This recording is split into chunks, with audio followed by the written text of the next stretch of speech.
शाह रिसाले में ख़ुशि आमदीद सभिनी ॿुधंदड़नि खे सिक भरियो सलाम।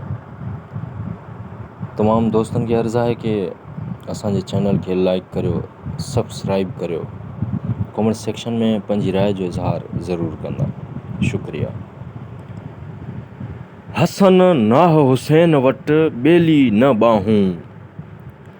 साढ़िय शहज़ादनि जो आहे उॻाहूं,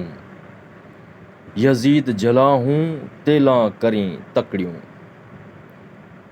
कली वीर कुटक में हीअ जे हसन हो, भेड़ो भेड़ो पंहिंजे भाव सीं पतंग जीअं पियो, आहे केरु ॿियो जो करे हलां मीर हुसैन तां। कली वीर कुटक में सावो सभ न हूं, पड़ ते सही पवन मोटण जनी मेहणो, कली वीर कुटक में पाखर जो पाए, अञा उनखे जीअण जो आसांगो आहे, 16 सो चाहे जो रुॻोई रण घुरे, 16 मरी सोभ खे त दिल जा वहम विसार, हण भाला विढ़ भाकरी आॾी ढालम ढार,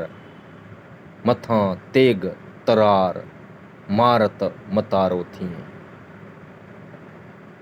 हुर हली आयो मांझी मर्दानो, आहियां आशिक आग जो पतंग परवानो, मां राज़ी थी रसूल रब जो, मन राज़ी थिए रसूल रब जो नबी तो नानो, ही सुर समानो घोट मथां ई गोरियां, हुई हिदायत हुर खे अज़ल में इस्लाह, चढ़ी आयो जंग ते हली हिन पार, ईंदे चयाई इमाम खे घोरियस आऊं मथां, ला युकलफुल्लाह नफ़्सन इल्ला वस्यहा, जेका पुछंदमि सा, घोट बि लॻाओ घाव सर पिण शेर शहीद थियो, पावंग उभियो पड़ में हणी हज़ारें होल, जोहर ऐं जड़ाव सीं कामल सर कंगोल,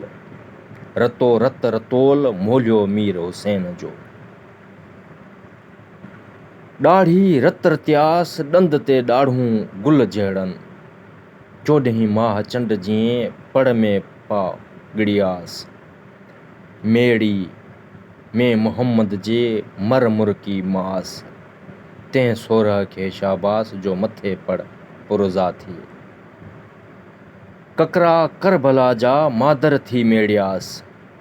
फुटनि तां रत फुड़ा अली थी उघियास, मिड़ई माफ़ कयास ख़ालिक बदिले खून जे।